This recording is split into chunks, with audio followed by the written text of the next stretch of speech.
இப்போ இந்த மார்க்கெட் ஃபாலுக்கு என்ன சார் காரணம்? ஏன் வித்துட்டு வெளியில் வந்துடலாமா, இந்த லாஸ் வந்து இதோட போகட்டுமே அப்படின்னு திங்க் பண்ணுவாங்க. பட் ஒரு நல்ல ஒரு இன்வெஸ்டராக இருக்கும். மார்க்கெட் வந்து ஒரு 2-3% கீழே இறங்குது அப்படின்ற விஷயங்கள் வந்து பரவலாக பேசப்படுறப்போ இந்த மாதிரி நியூஸை கேட்டாலே 5 நிமிஷத்துக்கு ஒரு தடவை போர்ட்ஃபோலியோ எடுத்து பார்த்துருவோம். நிறைய பேர் வந்து இந்த போர்ட்ஃபோலியோ மேனேஜ்மெண்ட் வந்து இந்த T20 கிரிக்கெட் மாதிரி பார்த்துட்டே இருக்காங்க. ஆக்சுவலி வந்து மொத்த கேமுமே வந்து ஒரு 3-3.5 மணி நேரம் அப்படின்னும் போது அதில் வந்து இன்ஸ்டன்சஸும் அதிகமாக இருக்கும். பட் போர்ட்ஃபோலியோ பொறுத்த வரைக்கும் அப்படி கிடையாது. இப்போ நம்ம வீட்டில் ஒரு மரத்தை நட்டு வைக்கிறோம், போயிட்டு எவ்ரி 10 மினிட்ஸ்க்கு ஒரு தடவை போயிட்டு அந்த மரம் வளர்ந்துச்சான்னு பார்த்துட்டு இருந்தோம்னா வந்து டிசப்பாயின்மெண்ட் தான் இருக்கும். அதே நீங்கள் ஒரு வருஷம் கழிச்சு அந்த மரத்தை பார்த்தீங்கன்னா டெஃபினட்டாக கொஞ்சம் டிஃபரன்ஸ் தெரியும். அதில் சின்னதாக லாஸ் ஆனால் கூட அவரால் தாங்கிக்க முடியாது. இது எப்படி சார் ஸ்டாப் பண்ணுறது, என்ன நாங்கள் புரிஞ்சுக்கணும்? இன்வெஸ்ட் பண்ணும்போது மார்க்கெட் வாலட்டைலாக இருக்கும்னு தெரிஞ்சு தான் இன்வெஸ்ட் பண்ணுறீங்களான்னு கேட்டால் அதுக்கப்புறம் எனக்கு இன்வெஸ்ட் பண்ணல பயம் வந்துருக்கு, நான் காசு எடுத்துகிட்டு வெளியே போயிடுறேன். இது ஏன் சார்? அத்தியாவசிய தேவைக்கு இருக்கிற பணத்தை எடுத்துகிட்டு போய் எப்பயுமே போடக்கூடாது. நிறைய தடவை வந்து எந்த பணம் ஈக்விட்டிக்கு வரணும் அப்படின்னா ஒருவேளை அது வந்து நடக்கலை அப்படின்னா நீங்கள் வந்து ரியல் லாஸை சந்திக்க வேண்டியது. வணக்கம் சார். வணக்கம் சார். இப்போது ரீசெண்டாக பார்த்தீங்கன்னா மார்க்கெட் பயங்கரமானு சொல்ல முடியாது, ஓரளவு கீழே விழுகுது. எங்களை மாதிரி இன்வெஸ்டர்ஸ்க்கு இந்த மாதிரி விஷயங்களை பார்த்தாலே ரொம்ப பயம் வரதான் செய்யும். ஸோ இப்போ இந்த மார்க்கெட் ஃபாலுக்கு என்ன சார் காரணம்? ஏன்னா இப்போ இந்த இந்தியன் கம்பெனிஸ் இருக்குல்ல சார், இதில் எதுவும் பிரச்சனை இருக்கா, அதனால் மார்க்கெட் கீழே விழுதா, இல்லை இந்த குளோபல் நியூஸால் கீழே விழுதா? இதை எங்களால் புரிஞ்சுக்க முடியல.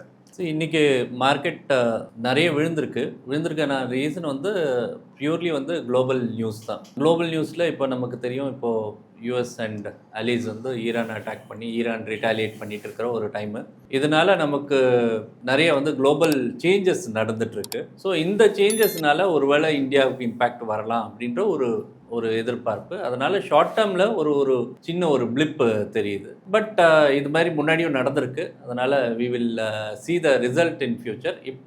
இன்னைக்கு இருக்கிறது பியூர்லி இன்டர்நேஷ்னல் ரியாக்ஷன் தான். இது இந்தியன் சினாரியோ பொறுத்து வரக்கூடியது கிடையாது. சார், இப்போது மார்க்கெட் கீழே இருக்குது அப்படின்னாலே அது ஒரு டேஞ்சர் ஜோன் எடுத்துக்கலாமா, இல்லை நிறைய காசு வச்சுருக்கவங்க இருக்காங்கல்ல சார், அவங்க இதை வந்து ஒரு டிஸ்கவுண்டட் ப்ரைஸில் எல்லாம் கிடைக்குது, இந்த டைமில் போய் வாங்கிடலாம் அப்படின்னு பார்ப்பாங்க. இதில் எது சார் கரெக்ட்? சரி, இப்போ நம்மளே வந்து ப்ரைஸ் வச்சுருக்கோம், எப்போ வந்து நம்ம அதிகமாக பர்ச்சேஸ் பண்ணுவோம் அப்படின்னா நிறைய டிஸ்கவுண்ட் கிடைக்கும் போது பர்ச்சேஸ் பண்ணுவோம். இது எல்லா விஷயத்துக்கும் யூஸ் பண்ணுவோம். நம்ம வீட்டில் யூஸ் பண்ணக்கூடிய ஒரு டிவி, ரெஃப்ரிஜிரேட்டர், ஆர் நம்ம வாங்கக்கூடிய துணிமணிகள், இதுக்கு எல்லாத்துக்குமே அதை யூஸ் பண்ணுவோம். பட் அதே நேரத்தில் நம்ம ஒரு ஃபினான்ஷியல் செக்யூரிட்டி இருக்குது, அது கொஞ்சம் டிஸ்கவுண்ட்டில் கிடச்சிட்ருக்கு, ஆனால் அதோட வேல்யூ கொஞ்சம் இன்ட்ரின்சிக் வேல்யூ கொஞ்சம் நல்ல வேல்யூ இருக்குது அப்படின்னா நம்ம அந்த நேரத்தில் வாங்குறதுக்கு தயங்குவோம். ஏன்னா அன்றைக்கி இருக்கக்கூடிய மனநிலை ஆர் அன்றைக்கி இருக்கக்கூடிய எமோஷன்ஸ்.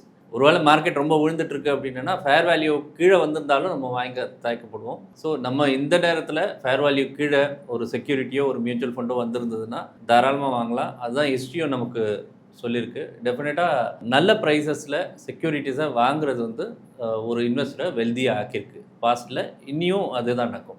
சார், இப்போது மார்க்கெட் கீழே வந்தது பார்த்தீங்கன்னா எங்களுக்கெல்லாம் பயங்கர ஷாக்காக இருந்துச்சு. பட் பல டைம் நான் பல பேர் சொல்லி கேள்விப்பட்டிருக்கேன், ஒருத்தர் பயங்கர சக்ஸஸ்ஃபுல்லாக இருக்க இன்வெஸ்டராக அப்படின்னா அவங்களுக்கு கரெக்டான டைம் தெரியும் அப்படின்னு சொல்லுவாங்க. ஸோ இப்படி நடக்க போகுதுன்னு இந்த ஸ்மார்ட் பீப்புளெலாம் இருக்காங்களா சார் இன்வெஸ்டிங்கில், அவங்களுக்குலாம் முன்னாடியே தெரிஞ்சிருக்குமா சார்? இது நடக்க போகுதுன்ட்டு யாருக்குமே தெரியாது. டெஃபினட்டாக வந்து ஈவன் இன்ஸ்டிடியூஷனல் இன்வெஸ்டர்ஸ்ன்னு பார்த்தோம்னா கூட நம்ம இப்போ லாஸ்ட் ஒரு 1.5 இயர்ஸாக பார்த்தோம்னா இந்தியாவிலேருந்து கொஞ்சம் வித்துட்டு வந்திருக்காங்க. அது எதுக்காக அப்படின்னா இந்தியாவோட ஸ்பெசிஃபிக் ரீசனுக்காகவோ இல்லை இந்தியாவோட ஓவர் வேல்யூவேஷனுக்காகவோ வித்துட்டு வந்திருப்பாங்க. பட் குளோபல் வாலட்டிலிட்டி யாருக்குமே தெரிஞ்சிருக்காது. இப்போ இந்தியா மட்டும் கிடையாது இன்றைக்கி வாலட்டைலாக இருக்குது, குளோபலில் எல்லா மார்க்கெட்டுமே வாலட்டைலாக இருக்குது. இதுக்கு பர்டிகுலர் ரீசன் வந்து அந்த யூஎஸ் ஒரு ஆக்ட் ஆஸ் வெல் அஸ் நம்ம நடக்கக்கூடிய ஒரு ஆயில் ப்ரைஸஸ் சேஞ்ச் நடந்துட்டுருக்கு அப்படின்ற ஒரு விஷயத்தை பார்க்குறோம். ஸோ இது எல்லாருமே வந்து ப்ராப்பராக வந்து இதை வந்து ஐடென்டிஃபை பண்ணி இந்த ட்ரெண்டில் இவ்வளோ வாங்கணுன்றதெல்லாம் யாரும் சொல்ல முடியாது. பட் அலோகேஷன் வச்சுருப்பாங்க. அதாவது ஸ்மார்ட் இன்வெஸ்டர்ஸ் அப்படின்வாங்க, நிறைய வந்து கேஷ் வச்சுருப்பாங்க.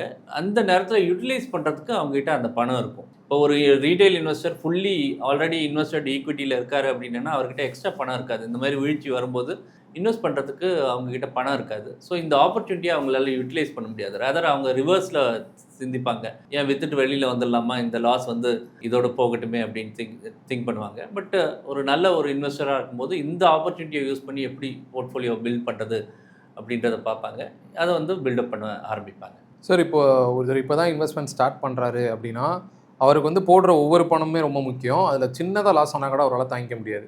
ஸோ இந்த மாதிரி விஷயம் இருக்கப்போ நான் அவங்கள்ட்ட நிறைய வாட்டி பேசியிருக்கேன் சார். எல்லாருக்குமே ஒரு காமனான பிஹேவியர் இருக்குது. இந்த மாதிரி நியூஸை கேட்டாலே 5 நிமிஷத்துக்கு ஒரு தடவை போர்ட்ஃபோலியோ எடுத்து பார்த்துருவோம், எப்படி இருக்குது.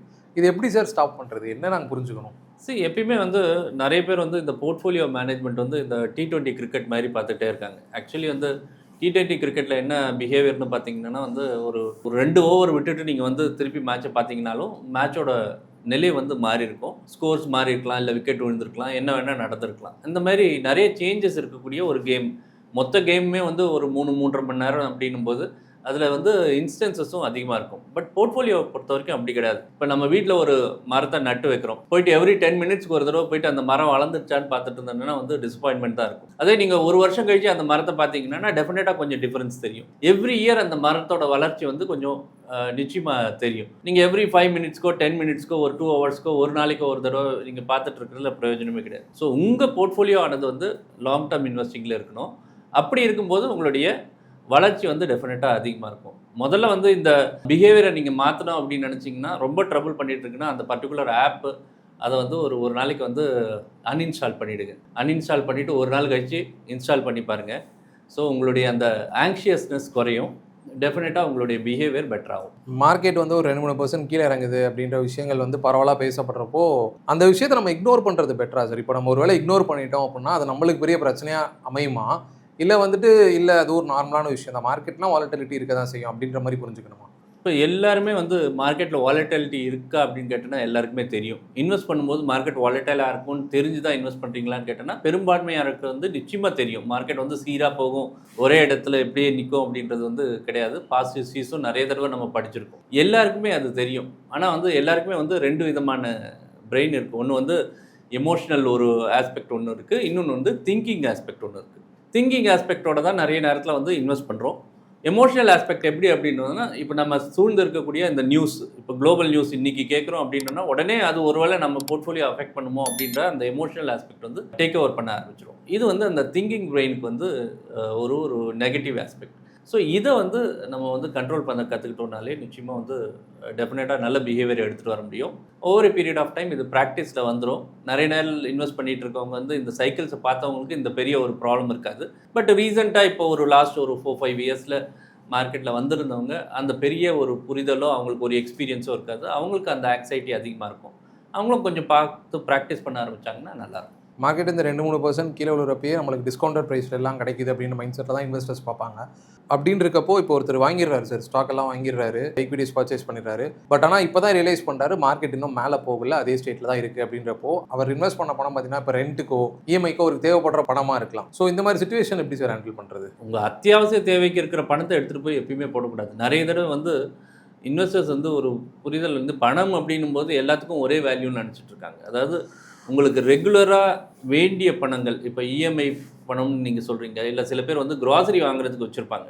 இந்த பணத்தெல்லாம் எடுத்துகிட்டு போயிட்டு 1 வாரம் வைக்கலாம், 2 வாரம் வைக்கலாம் அப்படின்ற மாதிரிலாம் பிளான் பண்ணுறவங்களும் நிறைய பேர் இருக்காங்க. ஏன்னா ட்ரேடிங் டிப்ஸை பார்த்தோம், நான் எங்கேயோ பார்த்தேன் இந்த டிப்ஸ் வந்திருக்கு, இது ஒரு வாரத்தில் 10% மேலே போகும் அப்படின்ற மாதிரி கூட நிறைய பேர் சொல்கிறாங்க. இந்த மாதிரி விஷயங்கள் எல்லாம் வந்து ஒருவேளை அது வந்து நடக்கலை அப்படின்னா நீங்கள் வந்து ரியல் லாஸை சந்திக்க வேண்டியிருக்கும். உங்களுடைய அந்த இஎம்ஐயோ இல்லை உங்களுடைய அந்த க்ராசரியோ நீங்கள் வாங்க வேண்டிய டைமில் வாங்கி தான் ஆகணும், இல்லை இஎம்ஐ கட்ட வேண்டிய டைமில் கட்டி தான் ஆகணும். ஸோ இந்த விஷயங்கள் உங்களுக்கு டைமில் மாறாது. அதனால் டெஃபினட்டாக நீங்கள் இந்த மாதிரி பணத்தை வந்து லாங் டேர்ம் ஈக்விட்டி இன்வெஸ்டிங்க்கு எடுத்துகிட்டு வரக்கூடாது. எந்த பணம் ஈக்விட்டிக்கு வரணும் அப்படின்னா நீங்கள் எந்த பணத்தை இன்வெஸ்ட் பண்ணிவிட்டு நிம்மதியாக இருக்க முடியுமோ, ஈவன் மார்க்கெட் ரொம்ப வாலட்டைலாக இருந்தாலும் நிம்மதியாக இருக்க முடியுமோ அந்த பணம் மட்டும்தான் ஈக்விட்டிக்கு வரணும். டெஃபினட்டாக வாலட்டைலாக இருக்கக்கூடிய பணமோ இல்லை ஷார்ட் டேர்ம் பணமோ வரக்கூடாது. இந்த லாங் டேர்ம் இன்வெஸ்டிங் ஜேர்னிக்குள்ளே தான் நான் உள்ளே வரேன், நான் போகணும்னு சொல்லிட்டு தான் வரேன். பட் ஆனால் அந்த மார்க்கெட் கீழே வந்து ஒரு 2 நாள் என்னோட போர்ட்ஃபோலியோ ரெட்டில் பார்த்தேன் அப்படின்னா அதுக்கப்புறம் எனக்கு இன்வெஸ்ட்மெண்ட்டில் பயம் வந்துடுது, நான் காசு எடுத்துகிட்டு வெளியே போயிடுறேன். இது ஏன் சார்? மெயின் விஷயம் வந்து நம்மளுடைய திங்கிங். நம்ம திங்கிங் வந்து எமோஷனல் ஆஸ்பெக்ட் எப்பப்பெல்லாம் நம்மளை வந்து டேக் ஓவர் பண்ணுதோ நிச்சயமாக அந்த பயம் வரும், இல்லை சில நேரத்தில் க்ரீடு வர ஆரம்பிச்சிடும். ஸோ இந்த ரெண்டுமே வந்து இன்வெஸ்டிங்க்கு பெருசாக வந்து ஹெல்ப் பண்ணாது. லாங் டேர்ம் இன்வெஸ்டிங்க்கு இந்த 2 எமோஷனையும் கண்ட்ரோல் பண்ணிக்க தெரிஞ்சிருக்கணும். இந்த 2 எமோஷனையும் ப்ராப்பராக கண்ட்ரோல் பண்ணினோன்னா டெஃபினட்டாக வந்து லாங் டேர்மில் ரிட்டர்ன் பார்க்க முடியும். மோர் தென் க்ரீடு, ஃபியர்ன்றது பெரிய ஒரு ப்ராப்ளம். ஆக்சுவலி இப்போ ஃபியர்ன்ற நேரத்தில் நிறைய ராங் டிசிஷன்ஸ் எடுப்பாங்க. இப்போது ஃபார் எக்ஸாம்பிள் ஒரு மார்க்கெட் வந்து ஒரு 30-35% விழுந்திருந்த டைம்லையும் வந்து உடனே போய் விட்ரா பண்ணவங்க இருக்காங்க சமீபத்தில் இந்த கோவிட் டைமில். அவங்களுக்கு வந்து அந்த கோவிட் டைமில் மார்க்கெட் விழுந்துருச்சு, 30% வந்து நெகட்டிவ் ரிட்டர்ன் வந்து கையில் வந்துருச்சு. அதாவது ₹1,00,000 போட்டிருந்தாங்கன்னா ₹70,000 ஆயிடுச்சு. ஸோ ₹70,000 ₹30,000 லாஸை புக் பண்ணிட்டு வந்துட்டாங்க. ஆனால் அதுக்கப்புறம் இருந்த பீரியட் வந்து மார்க்கெட் வந்து திருப்பி ஒரு நியூ ஹை போச்சு. ஸ்டே பண்ணிட்டு இருந்தவங்க வந்து டெஃபினட்டாக வந்து இன்வெஸ்ட் பண்ணியிருப்பாங்க, ரிட்டர்ன்ஸ் பார்த்துருப்பாங்க. இந்த எக்ஸிட் ஆனவங்க வந்து கொஞ்சம் லாஸஸை பார்த்துருப்பாங்க. இந்த விஷயங்கள் வந்து அவங்க அவாய்ட் பண்ணியே ஆகணும். சில ஸ்டாக்ஸ்லாம் பார்த்தீங்கன்னா இப்போ பயங்கரமாக விழுந்துட்டு இருக்கு. அதாவது இதெல்லாம் நல்லா பெர்ஃபார்ம் பண்ணக்கூடியது அப்படின்னு நம்ம நினச்சிட்டு இருப்போம். பார்த்தா அது பயங்கரமாக கீழே விழுதுன்றப்போ நம்ம என்ன சார் புரிஞ்சுக்கணும்? எதுதான் சார் சேஃபஸ்ட் கம்பெனி? ஏன்னா எதனால் இது கீழே விழுகுது, இவ்வளோ போகுது? சில ஸ்டாக்ஸ் வந்து பர்டிகுலராக ஒரு ஒரு செக்மெண்ட் வந்து அஃபெக்ட் ஆகிருக்கும். இப்போ கொஞ்ச நாளைக்கு முன்னாடி நம்ம பார்த்தோம், இப்போ ஏஐ அப்படின்னோடனே உடனே நம்ம டெக் ஸ்டாக்ஸ் எல்லாம் ரியாக்ட் பண்ணிச்சு. ஏஐ வர்றதுனால நம்ம டெக் ஸ்டாக்ஸோட ஏர்னிங்ஸ் அஃபெக்ட் ஆகலாம் அப்படி. இப்போ இன்றைக்கி பார்த்தோன்னா ஆயில் அண்ட் கேஸ் ஸ்டாக்ஸ் எல்லாம் கொஞ்சம் அஃபெக்ட் ஆகிருக்கும். ஏன்னா ஆயில் ப்ரைஸ் சடனாக வந்து ஒரு 8%க்கு மேலே ஒரே நாளில் மேலே போனதுனால நம்ம வந்து ஆயில் அண்ட் கேஸ். பட் அதே நேரத்தில் நம்ம கொஞ்சம் ஸ்டேபிள் செக்டர்ஸ் வந்து ஒன்று விழுந்திருக்காது, பெரிய அளவுக்கு விழுந்திருக்காது, இல்லை ஸ்மால் லாஸ் இருக்கும். ஃபார் எக்ஸாம்பிள் எஃப்எம்சிஜி பெரிய அளவுக்கு விழுந்திருக்காது, ஃபார்மா பெரிய அளவுக்கு விழுந்திருக்காது. இந்த மாதிரி செக்மெண்ட்ஸ் எல்லாம் கொஞ்சம் டிஃபென்சிவாக இருக்கும். ஒரு போர்ட்ஃபோலியோன்னு சொல்லும்போது இது எல்லாமே வந்து கலந்து இருக்கக்கூடியது தான் ஒரு போர்ட்ஃபோலியோ. எந்த ஷேரில் எந்த விதமான பெர்சன்டேஜ் இருக்குது அப்படின்றத அந்த ஃபண்ட் மேனேஜர் வந்து டிசைட் பண்ணுவார். ஸோ நீங்கள் ஓரளவுக்கு அதை பற்றி புரிதல் இருந்ததுன்னா பெட்டர், அப்படி இல்லைன்னா ஃபண்ட் மேனேஜர் கிட்ட கொடுத்துட்டு அவர் மேனேஜ் பண்ணுறத பார்த்துக்கிறது ரொம்ப நல்லது. சார் இப்போ இருக்க சினாரியோவில் பார்த்தீங்கன்னா ஸ்டாக்ஸ் எல்லாம் கீழே விழுந்துருச்சு, கோல்டு மேலே போயிருக்கு. ஸோ இதுபடி பார்த்தா நீங்கள் நிறைய வாட்டி சொல்லியிருக்கீங்க இந்த மாதிரி ரெண்டுமே நீங்கள் வச்சுக்கணும் அப்படின்னு. இப்போ அதுதான் உண்மையுமே ரியல் வேவா சார்? என்னோட வெல்த்தை ப்ரொடெக்ட் பண்ணணும்னா ரெண்டுமே கண்டிப்பாக வச்சுக்கிட்டு தான் ஆகணுமா? நிச்சயமாக. இப்போ இன்றைக்கி வந்து ஸ்டாக்ஸ் வந்து கீழே போயிருக்கு, கோல்டு வந்து திருப்பி மேலே போயிருக்கு, ஒரு நியூ ஹை டச் பண்ணியிருக்கு. இன்றைக்கி ரீட்டைல் இன்வெஸ்டர்ஸ், கோல்டில் இன்வெஸ்ட் பண்ணின ரீட்டைல் இன்வெஸ்டர்ஸ்க்கெல்லாம் இன்றைக்கி ஒரு இது இருக்குது. பட் இது எல்லாமே அப்படியே போயிட்டே இருக்கும் அப்படின்னு சொல்ல முடியாது. இந்த வாலட்டிலிட்டியும் ஒரு நாளைக்கு வந்து குறையும் போது திருப்பி வந்து கோல்டு ப்ரைஸஸ் வந்து மாடரேட் ஆகும், ஈக்விட்டிஸ் மேலே வரும். ஒவ்வொரு தடவையும் ஒரு சைக்கிளில் பார்த்தோன்னா ஒரு 5 வருஷம் 7 வருஷம் பார்த்தோன்னா இந்த ஈவெண்ட்ஸ் நடந்துக்கிட்டே இருக்குது. ஸோ இது வருங்காலத்துலேயும் எப்படியே தொடரும். ஆனால் ஒரு போர்ட்ஃபோலியோ அப்படின்னும் போது நம்ம ஒரு டைவர்சிஃபைடாக ஒரு விஷயத்தை நம்ம கன்ஸ்ட்ரக்ட் பண்ணுறோம். அதுலேருந்து நம்ம அப்ராப்ரியேட் ஒரு ஆக்ஷன் எடுத்தோன்னா நல்லாயிருக்கும். எல்லா அசெட் கிளாஸ்லேயும் நம்மளுடைய கோல்ஸ்க்கு ஏற்ற மாதிரி ஒரு பர்சன்டேஜில் நம்ம வச்சுருந்தோம்னா டெஃபினட்டாக அது ஒரு நல்ல போர்ட்ஃபோலியோவாக அமையும். என்னோட கடைசி கொஸ்டின் என்னன்னா, இப்போ உங்கள்கிட்ட பேசும்போது நீங்களே நிறைய வாட்டி சொல்லியிருக்கீங்க சார், இந்த முக்கியமான கொலாப்சஸ் பற்றி பேசுகிறப்போ, கொரோனா டைம் சொல்லியிருக்கீங்க, லீமன் பிரதர்ஸ், இந்த மாதிரி விஷயங்கள் பற்றி பேசுகிறப்போ, இன்னும் 10 வருஷம் கழித்து இந்த மார்ச் 2 டேவை வந்து நாங்கள் ஞாபகம் வச்சுப்போமா சார்? அதாவது இது ஒரு பெரிய விஷயமா பேசப்படுமா, இல்லை ஒரு சின்ன கடந்து போகிற ஒரு விஷயமா தான் இருக்குமா? இன்றைக்கி பொறுத்த வரைக்கும் மார்ச் 2ன்றது வந்து பிஎஸ்சி 1500 பாயிண்ட் விழுந்திருக்கு இப்போ வரைக்கும் அப்படின்ட்டு தான் நம்ம பார்க்குறோம். ஸோ இது இன்றைக்கோ நாளைக்கோ பெரிய டாப்பிக்காக வரும். மார்க்கெட்டில் இன்வெஸ்டர் வந்து இவ்வளோ பணம் லாஸ் ஆச்சு அப்படின்னு சொல்லிட்டு நாளைக்கு ஒரு பெரிய ஹெட்லைனே வரலாம். பட் இது ஒரு 7 வருஷம் 8 வருஷம் 10 வருஷம் கழித்து பார்க்கும்போது இந்த டாபிக்ன்றது, இந்த ஸ்பெக்ன்றது ரொம்ப சின்னதாக தெரியும். இப்போ ஃபார் எக்ஸாம்பிள் நம்ம கோவிடை பற்றி நான் சொல்லியிருந்தேன், இல்லை 2018 ஒரு மிட் கேப் கிராஷ் வந்தது, அந்த நேரத்தில் இந்த மாதிரி ஆச்சு. இல்லை 2008 நீங்கள் சொன்ன மாதிரி இந்த லீமன் பிரதர்ஸ், இதெல்லாம் வந்து ஒரு இது அந்த நேரத்தில் ஒரு டிப்பு தெரியும். ஆனால் லாங் ரன்னில் பார்த்தோன்னா அந்த டிப் வந்து சின்னதாக தெரியும், ரொம்ப பெரிய மாற்றங்கள் இருக்காது. ஒரு லாங் டேர்ம் இன்வெஸ்டர் போர்ட்ஃபோலியோவில் இதெல்லாம் வந்து ஒரு ஆப்பர்ச்சுனிட்டி. இந்த நேரத்தில் அவங்க வந்து பிஹேவியரை பார்க்கணும், ரதர் தென் கெட்டிங் டென்ஸ்ட். நிச்சயமாக வந்து இது வந்து ப்ரூடென்ட் டைமாக ஃபர்தராக ஆட் பண்ணலாமா அப்படின்ட்டு அவங்களே வந்து ஒரு ஆட் பண்ணுறதுக்கு ஒரு முயற்சி எடுக்கலாம். இல்லை நல்ல ஒரு அட்வைசரை கன்சல்ட் பண்ணி அதை வந்து ஆட் பண்ணலாம். இந்த டைம்ஸை யூஸ் பண்ணுறது ரொம்ப நல்லது. ஓகே சார், ரொம்ப நன்றி சார். ரொம்ப நன்றி. தேங்க்யூ.